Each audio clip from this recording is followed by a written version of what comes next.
Hi again. I'm in my pajamas again. I usually do this after I put the kids to sleep. There's no point in changing, right? So you get me as I am. Um, so a few things. Today we did a lot of driving. It was Easter Sunday. Had a few family gatherings and a friend gathering. So it was quite the day. Um, what do kids do when you're in the car? A lot of people say it's a waste of time driving around. To me, actually, I don't mind it because one, the kids, I know where the kids are at. They're safe. They're visible and they're buckled in. So I feel like I can drive around, maybe grab a Starbucks, do long drives, no problem. Gets a little bit irritating when they start going, when are we gonna be there? How much time do we have left? Or he's touching me, or he's looking at me, or he's freaking looking outside of my window. That gets a little bit annoying, but you know what you do then? You go zzz and pull up that little divider that's in between you and the back seat, just like taxi cabs have, a little privacy screen, if you will. Wouldn't that be great if all cars had the option of having that?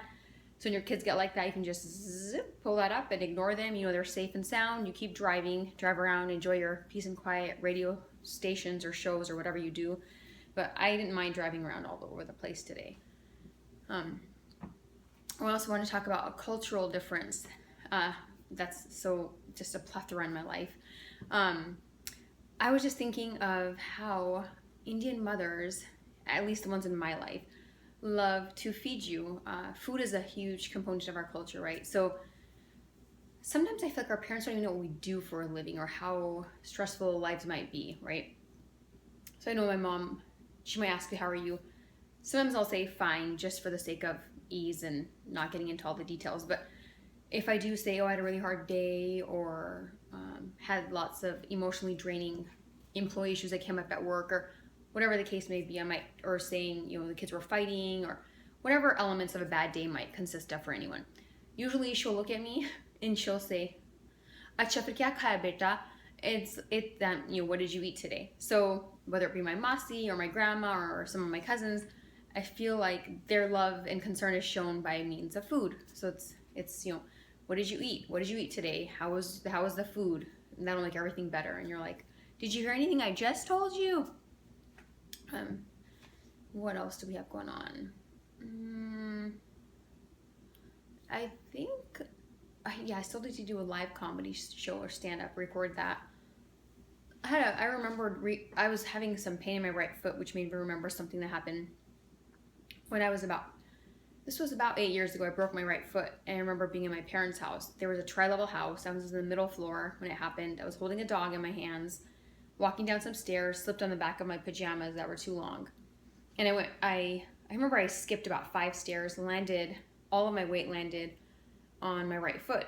So I didn't land backwards or on my stomach, but just landed straight seated on my right foot. So I broke it pretty badly. And I remember at that moment thinking, and it was pretty early, like 6 in the morning.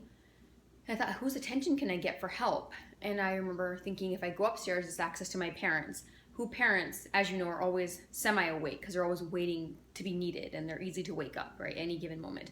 Downstairs, I think was my husband at the time. That's a whole nother story. And I thought, okay, he's a sound sleeper. He probably will not wake up. So I'm going to crawl up to my parents because my foot was in so much pain. I go up there. I'm like, hey, Dad, can you wake up, please? I think I might have broken my foot. I'm not sure. It was swollen about, I would say, 3 inches. It was pretty swollen. And then my dad's like, okay, hold on. And I swear, people were trying to brush their teeth, trying to change their clothes. I think 5 minutes had gone by. And I was like, okay, if you all don't hurry up, I'm about to call 911 to rush me to the hospital because I am in so much pain and the swelling is getting worse and worse and worse. And you all are taking your time, trying to get everything together, and I need to get to the hospital. Then finally, I think my brother woke up at that time and just literally picked me up and tossed me in the car. And as he was trying to toss me in the car, I remember trying to go into the car horizontally, and then of course my feet and my head hit the car. He's going like this versus like this. Anyways, we got me in the car. Went to the hospital. And I was good. The rest is a long story, but repaired the feet with some pins and needles. All right, well, that's enough laughs for today. Have a good night. I hope you all had a good Easter. And to follow up on one of my last episodes, we did go egg hunting today. Even though I'm so anti-egg hunting, we did collect eggs. We did end up giving some eggs to other kids during the egg hunts that didn't have any. and we gave some to our neighbors who could not go. So I feel like we made up for some of the hoarding issues with the icons. All right, have a good night.